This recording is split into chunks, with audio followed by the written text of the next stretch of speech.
Good morning, everyone.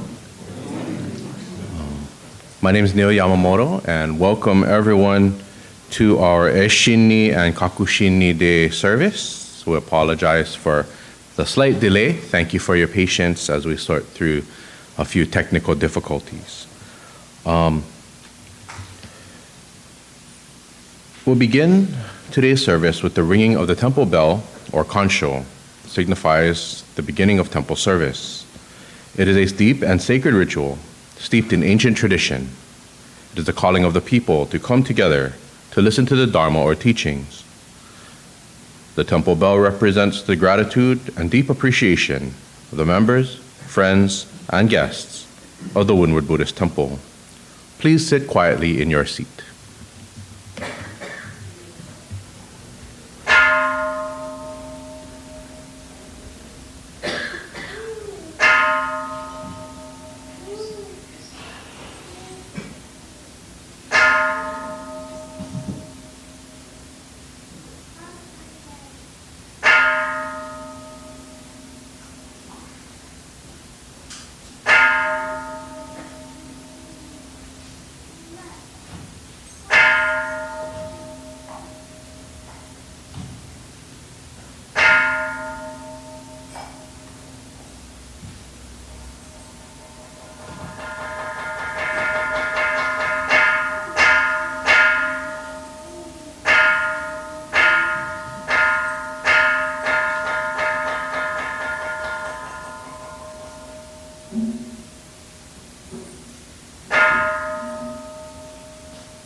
If you are able, please rise for the meditation, followed by the chanting of the Vandana Ti-Sarana by the congregation in Pali and English in the red Jodo Shinshu service book on page 7.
Dharma for guidance. Ayodhya Sangha for guidance. Namanda, namanda, namanda, namanda.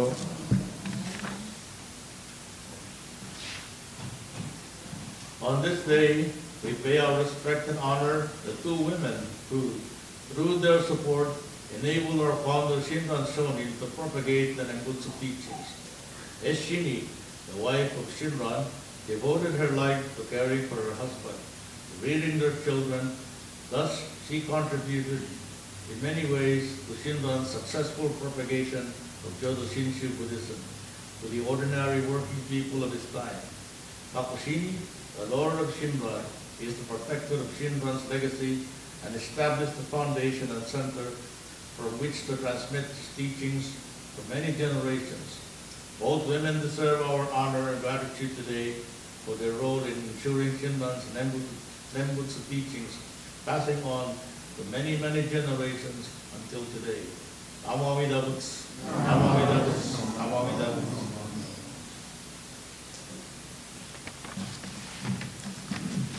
Please be seated. Today's sutra is Sanbutsuge, found in the red Jodo Shinshu Service book on page 46.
Muryo Daisho 신여거자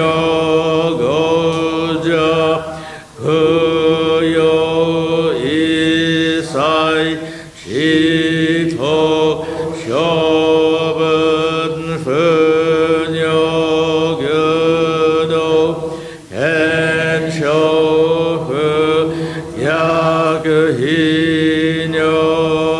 야그히녀고자 쇼분 세카이 버흑하게 슈슈센도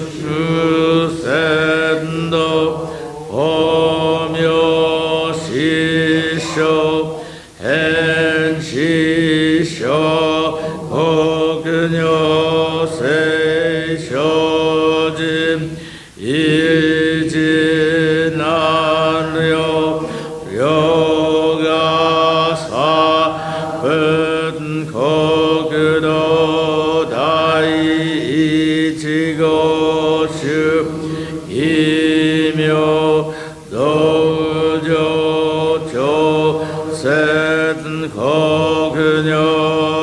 센코그녀나이옴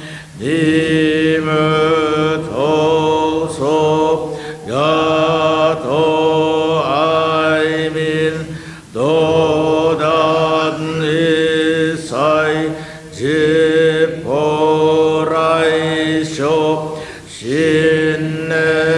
신넨쇼조 이토가 고그게 라그아넘 법은 신묘 제가 신쇼 언간노히 리기쇼 쇼요그지포 세선 지혜 무게 조료시성 지가 신교 해료신시 쇼그도그주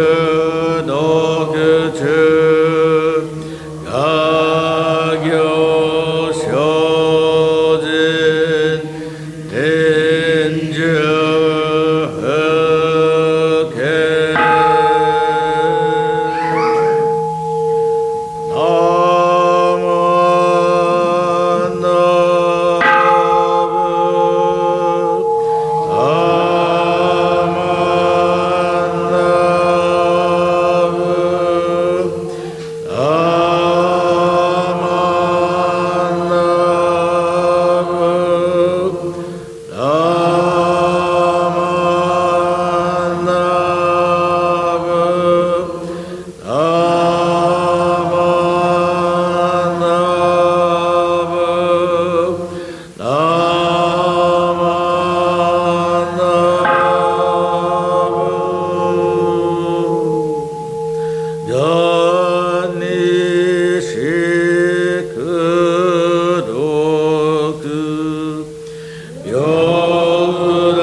If you are able, please rise for the Gatha, flying free, and follow along on the screen to my left.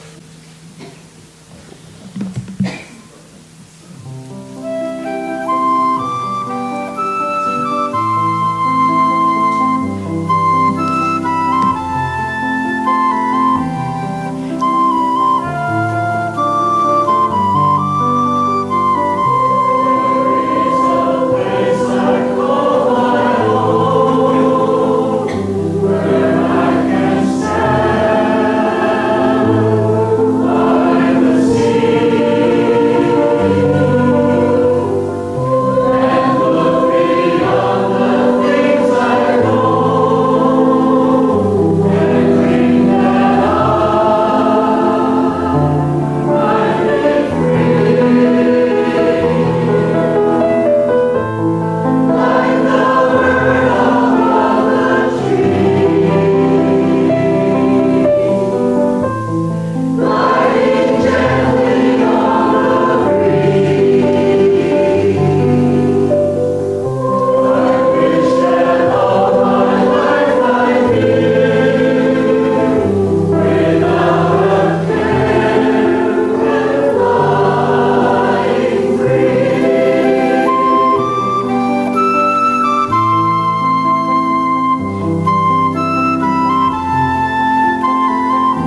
Thank you. Please be seated.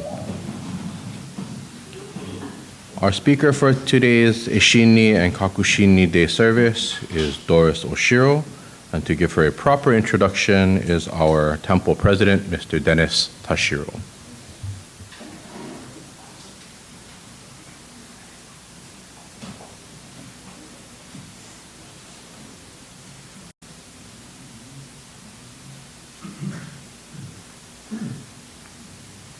Good morning.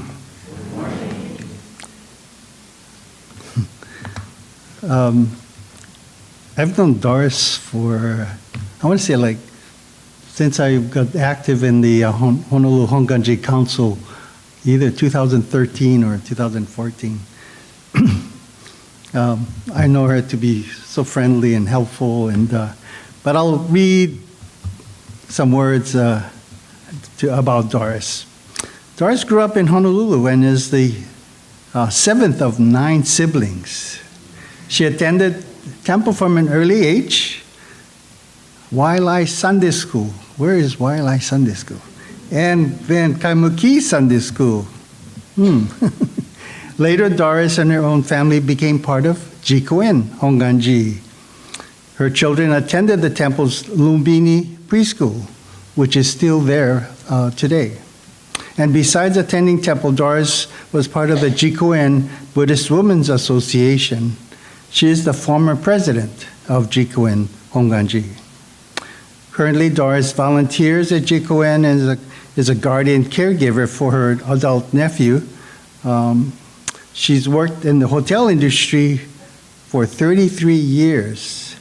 Then she finally retired in 2017 from the Department of Homeland Security as a TSA agent.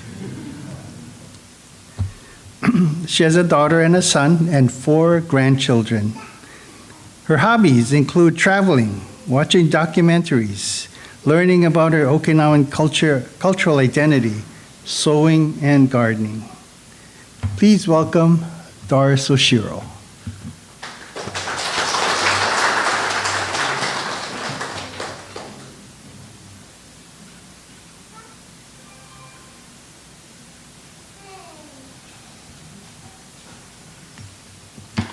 Thank you, Dennis, for that introduction, and thank you, Neil, for emceeing. This is the first time I'm speaking at a temple. Well, in person. The other time I spoke was at Mo'iliili Hongwanji, and that was due to COVID on Zoom. So it was kind of like, okay, I'm safe, because everybody's at the temple, and I'm in my home, But thank you so much for inviting me. Let us put our hands together in Kansho for a short aspiration. As we honor Eshinni Day and Kakushinni Day as World Peace Day, may we find peace and comfort in Namo Amida Butsu. It's also a time to remember those who helped to keep our Jodo Shinshu teachings for the future generations. Shinran said, Buppo hiromare, yononaka annon nare. May the Buddha Dharma spread, and may the world be at peace. Namo Amida Butsu, Namo Amida Butsu, Namo Amida Butsu. Well, good morning. Good morning. Again, thank you for inviting me to speak. Today is also Earth Day, Easter Sunday, and it just so happens to be my granddaughter's birthday, too. As you excuse me, I'm new at PowerPoint, too. So, as you may already know, Eshinni Day was established at the 6th World Buddhist Women's Convention in 1978. At the 1986 convention in Japan, it was also designated as World Peace Day. Kakushinni Day was created at the 2002 World Buddhist Women's Convention in Brazil. Today we honor Eshinni and Kakushinni. And of course you already have the photos on your altar, so Eshinni was the wife of Shinran Shonin and their daughter Kakushinni. I'm wearing this scarf that we received at one of the World Buddhist Women's Convention. It depicts Hawaii hibiscus on one side and then the magnolia flower that was one of the favorites for Eshinni. And depending on the country and the culture, the magnolia signifies purity and nobility, perseverance and strength. Strength to overcome challenges. And what I like best also is because it's everlasting connections. We're all interconnected. Just a brief information, as you already know and Sensei mentioned, Eshinni was the wife of Shinran Shonin, and Kakushinni was the youngest daughter of Shinran and Eshinni. The existence of Eshinni was not officially recognized until 1921, when her letters to her daughter, Kakushinni, was discovered. Until this discovery, there were those in Japan who doubted Shinran's marriage. The existence of Eshinni, and those who even doubted the existence of Shinran. Eshinni's letters served to confirm his marriage and his wife, Eshinni. Lady Eshinni's letters revealed important facts of Shinran's personal life as well as his spiritual journey. Shinran and Eshinni had 6 children, with Kakushinni being their youngest. When Shinran died in 1262, he was virtually unknown in the Buddhist world in Kyoto. After his death, Kakushinni wanted to keep Shinran's teachings alive and perpetuated it for his followers. She built a temple enshrining an image of Shinran, and as a result, the Nembutsu teachings began to reach more people. This mausoleum later became an official temple and was named the Hongwanji. Kakushinni's foresight for the Nembutsu teachings saved Shinran's work and established the foundation of Jodo Shinshu. Kakushinni preserved Shinran's writings and became an important link in the establishment and spread of Jodo Shinshu. So the Hongwanji temple has developed Jodo Shinshu into one of the largest Buddhist sects in Japan. So on this day, I would like to share my Jodo Shinshu journey with you. My paternal grandfather, Kana Nakasone, I called him Oji, came to Hawaii in 1906 from Okinawa to work on the sugar plantation. He married my grandmother in 1908, and they settled in Hakalau on the Big Island. While in Hawaii, my Oji had converted to Jodo Shinshu. My father, Nobushige Nakasone, was born in 1911 in Hakalau. And when he was 3 years old, my Nakasato Babang took him to Okinawa to live with his maternal grandmother. And he did not return to Hawaii until 1926. So this is what we call a Kibe Nisei. They're born in Hawaii, but was raised in Okinawa. So when he was 15 years old, my dad returned to Hawaii. And by that time, he had 5 brothers and 1 sister. While in Okinawa, his family moved from Hakalau to Camp 28 in Honolulu. Life was very difficult. He worked long hours and Babang stayed home to care for the children. Being the oldest, my dad decided not to continue his education and went to work for the Honolulu plantation to help the family. Camp 28 consisted mostly of families from Okinawa. Although times were hard, they survived and created a better life for each other. The Okinawan families in the camp helped to bring everyone closer together because there was a common goal to unite everyone. My mother, Masako Nakasato, was born in Kohala and married my dad in 1931. They got married at the Honolulu Hongwanji mission. And she was only 15 years old. Okay. And she only had a 5th grade education.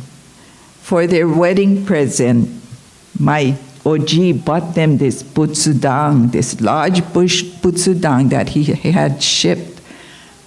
Can you imagine at that time? And it's still in their home today. It's not in the best condition, but it's been with them for all these years. In 1934, my babang moved the family to Honolulu. My Oji stayed in Honolulu to work and support the family. Eventually, they separated, and my Oji returned to Okinawa in 1936. But he would conduct Jodo Shinshu lectures from his home in the village of Zakimi, Yomitang. You can see there's no altar there. Yeah, but they would gather the people and they would contact the sensei to come and speak to them, yeah, at his home.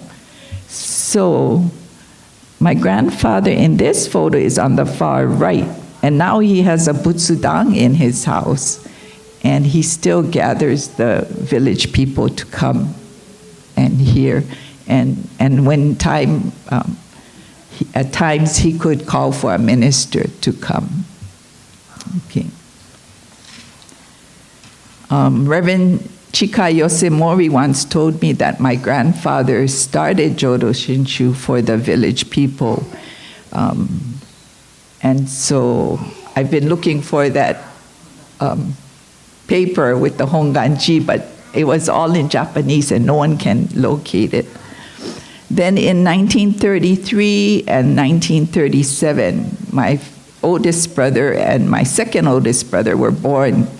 They would also become Kibe-Niseis like my father, and they lived through the Battle of Okinawa with my Oji, and they survived because my Oji could speak broken English, plantation talk, mixing with Hawaiian and whatever. So when the American soldiers came, they kind of protected them because my grandfather could converse.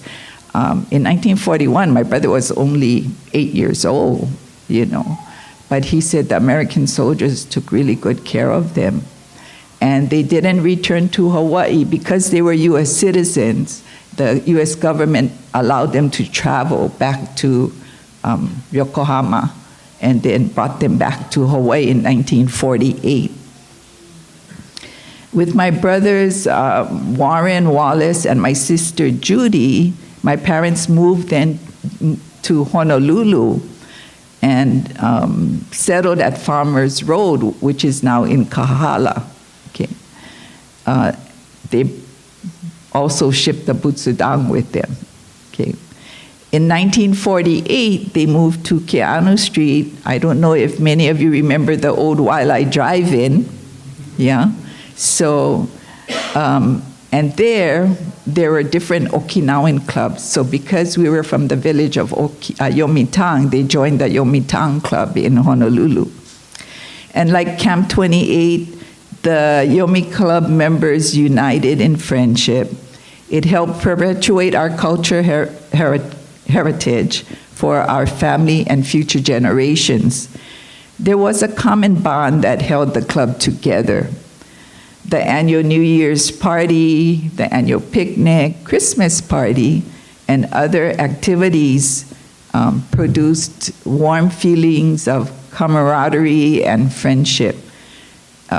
Okinawans have this saying, "Ichari bachode," so once you meet your brothers, you're all family. Yeah. If there was a death in the family, members offered their help in planning any funeral service, memorial service, or even celebrations, much like the activities we have now at temple, because at temple is where we gather. with fellowship and, joining to each other for support. Okay. Our family attended Waialae Sunday School, which is no longer there. It's where, across from Kahala Mall, where the Foodland Marketplace is, on that area. So it was on the Mauka side of Waialae Avenue. So this picture is from 1952. My sister Judy Muramoto is the second from the bottom left, and then my three brothers. My second oldest brother, who was caught in the Battle of Okinawa, is on the top left. And then my number 3 brother, and then my number 4 brother is in the second row on the far right. So then in 1948, my brother Kenneth was born. I was born in 1950, but I recall walking to the temple and gathering, and getting treats from the candy store. We would have a nickel, and after service, we were able to go buy a treat, and then we'd all walk back home. But all I wanted was the candy, the big jar, glass jar, and you'd stick your hand in, and, so my mind was not on temple, So I didn't care about the service, but being the oldest girl, my sister Judy would take good care of us because my mom and dad were working. And we would walk to service, meeting our cousins along the way. Then I attended Waialae Elementary School, Kaimuki Intermediate School, it's now Kaimuki Middle School, and then Kalani High School, Leeward Community College, and I went on to University of Hawaii. My ambition was to become a nurse, but then I realized I couldn't handle blood. So I graduated with a Bachelor's of Ed in elementary education. After the Waialae Temple closed, we attended school at the Kaimuki Temple, which was located on 10th Avenue. That is where I met Dana Higashi. I know many of you long-timer know Dana. She's been with Mo'ili forever. And she is a classmate and a best friend of my sister, Judy Muramoto. They were in Rainbow YBA together and assisted with Sunday school classes, and they sang in the choir. There I also met Anne and Lynn Nakata, Joanne Miyata Kealoha, and many other members that we grew up with since our younger days, and even members at Jikoen who attended 10th Avenue Temple. At that time, I dreaded going to service. Our ministers spoke in Japanese, and the chanting was boring because I couldn't understand anything they said. But every morning, my mom would offer senko. She would always have flowers, the obupang rice, and water or tea. It was like an alarm clock every morning to wake to the smell of the senko and her recitation of the Nembutsu. She would do the same in the evening at dinner time. Then I was supposed to have been the last child. My name is Sueko, which means last child. But my brother Richard arrived in 1952, and then my youngest sister, Lynn, followed. So we now had 6 boys and 3 girls in our family. Okay. We received our Buddhist names from the Gomonshu when he came to Kapulani Park in 1959. I was 8 years old at that time. My parents woke us up early and made sure we attended service. Sometimes I would make believe I was sleeping and, wouldn't get up, but that didn't work, My father would come in the bedroom and wake us, and wake us up. So after the closing of the Kaimuki Temple, my parents eventually became members of Jikoen at the Hoftailing location. After the war, it was a gathering place for the Okinawan community. My dad would collect clothes, shoes, school supplies, other items to donate to the Okinawa relief effort. For years, to help Jikoen, he would collect newspapers, recycle bottles and cans, whatever he could to donate to Jikoen. My mom would sew with the ladies and also sing in the choir. Whatever they sewed and whatever money they made, they would donate to the temple. Every year, she would sew her special Humpty Dumptys and donate them to the annual bazaar and also to the Okinawa festival.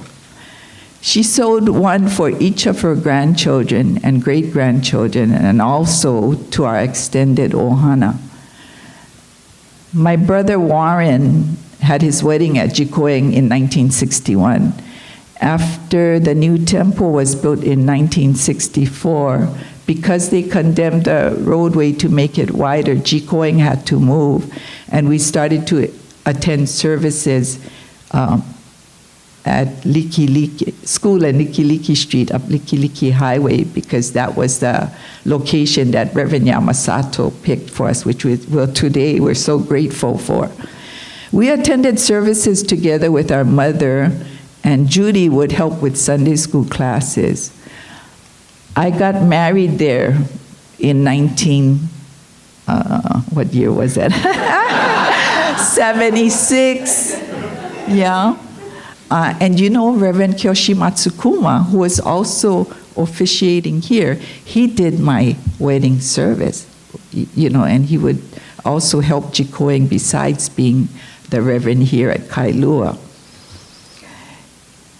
In 1998, my dear mother-in-law took me to my first World Buddhist Women's Convention in Kyoto, and we also visited Okinawa. We visited the Hongwanji in Okinawa, and since 1998, I have attended 7 World Buddhist Women Convention. Each encounter was getting me closer to understanding Namo Amida Butsu and the Buddha Dharma. When I lost my husband to cancer, I was devastated. But it took my girlfriend to open my eyes, for I was blind with grief. She has since passed, but at that time, she was going through a divorce and was also having cancer treatment. She told me, Doris, at least you were loved. And it just blew. Here I am thinking I lost my husband, and she, by just saying that, it just opened my eyes. And all I could say was, Namo Amida Butsu, And with the Nembutsu, I've learned to live each day one at a time. I realized I determine my happiness, my suffering, and my life. Realizing that I didn't have to suffer and that I could make my own choices and I could live each day with gratitude. The last time I visited Okinawa was in 2019. I heard about Shinran Shonin's statue in a village near Yomitang, so I made it a point to go and see it. And it was given to the village as a message of world peace. To my surprise, I was shocked to see that the donor of the plaque, and it's in English, was donated by Reverend Shoshinkie. And I know many of you know him because he's been in the latest newsletter, and he is the father of the Kie girls, Emma and Lily Masuda. And later I found out, after all these years, because my OG was holding services at his house, they knew my auntie, and Reverend Kia went to my auntie's house also, I couldn't believe the connection. And so in the years since my parents' passing, I've had time to reflect and to realize that the most important influence in my life along the way, there have been many other people, but whatever I am is because of my OG, my parents, and it's Okage Samade because of them, and because of Jikoen reverends like Reverend Yamasato, Reverend Yoshimori, and especially Dr. Albert Miyasato, because the Miyasato family kept Jikoen open during the war. They were the only temple that was open while the war was going on. My mother, of course, was our matriarch. She was our teacher. And she lived every day to the fullest with the Nembutsu. She was kind and gentle and set the tone for everyone. My dad being more on the strict side. As parents, though, they sacrificed a lot for our family. They suffered without complaining, and I truly feel the Nembutsu sustained them. That's what I'll always remember and treasure about my parents. They passed on and truly lived the teachings so we can pass it on to our children, grandchildren, and the generations to come. My dad would say, broken English, "Pambai wakaru, pambai wakaru," you know? And later you will understand. And yes, it's so true, you know? You see the light. It's not the full light, but every time you hear the Dharma, you hear, you know, then it was my boring and, you know, not understanding, because now everything's translated, you know, and we have English translation, which really helps us. But so as we journey together, let's all keep going like Lady Eshinni and Kakushinni and devote ourselves to Shinran Shonin's teachings, just as we are, and with deep gratitude. Let's put our hands together for closing aspiration.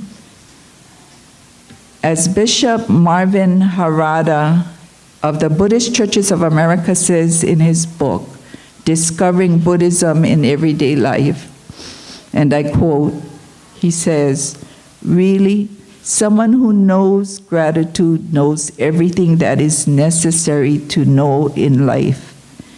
In knowing gratitude, the ultimate source of happiness is known.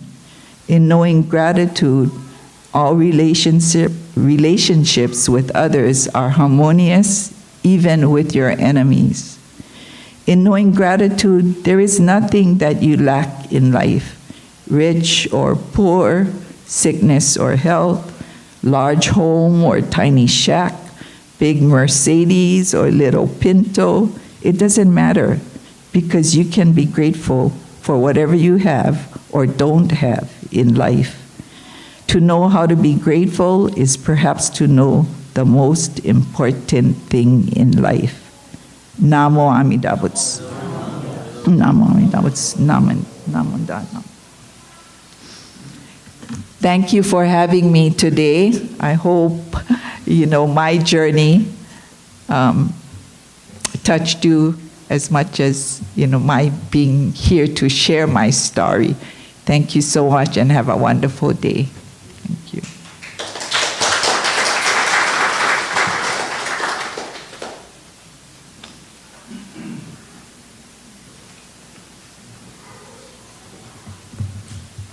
Thank you very much, Doris, for that wonderful message. If you are able, please rise for the Gatha Ondokusan that will be on the screen.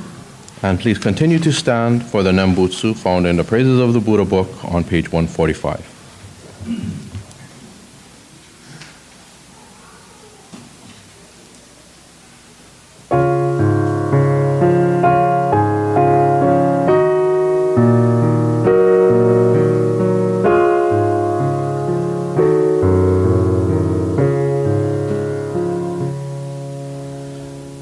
Oh,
compassions on entering the ocean, the great compassionate vow of unhindered light filling the 10 quarters, become one in taste with that sea of wisdom. Namo Amida Butsu, Namo Amida Butsu, Namo Amida Butsu, Namo no, Namo no, Namo no.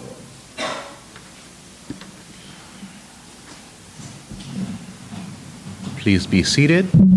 This concludes today's Eshinni and Kakushinni Day service. And now it is time for announcements with Temple President Doris Oshiro.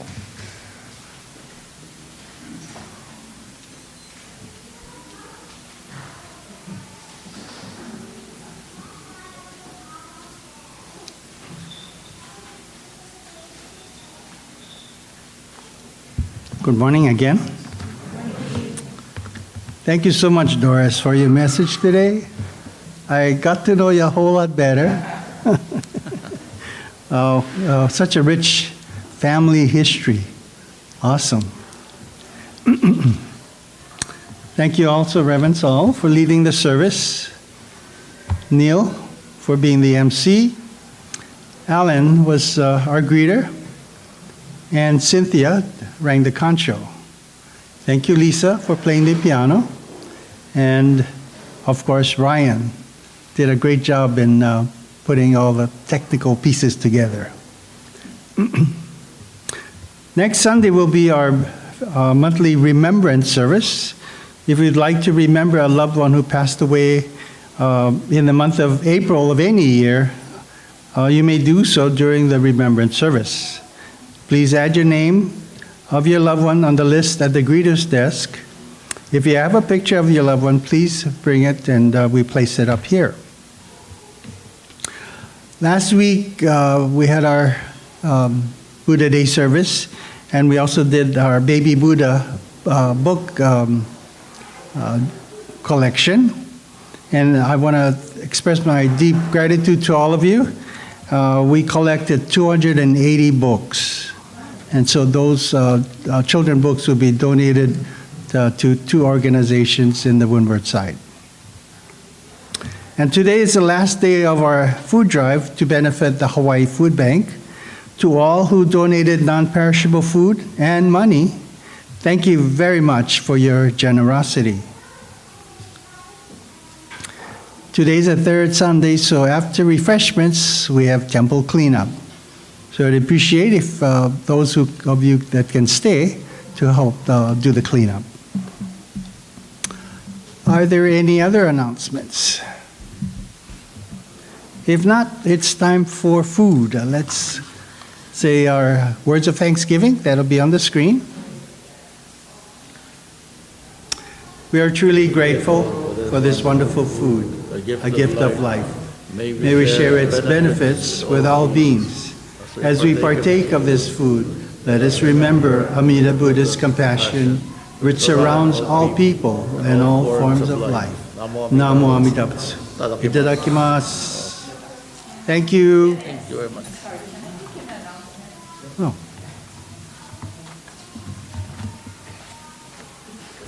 Oh, I'm sorry. I meant to look up the time. PBS Hawaii has a special, Persevere, on April 24th. So if you're able to, please watch that documentary. It was part of the Hawaii Film Festival back in October. It features Dan Nakasone and also Hongwanji member John Toguchi's family, and John will be featured in there. So if you're able to, PBS Hawaii this Wednesday on the 24th. Thank you. Okay, thank you.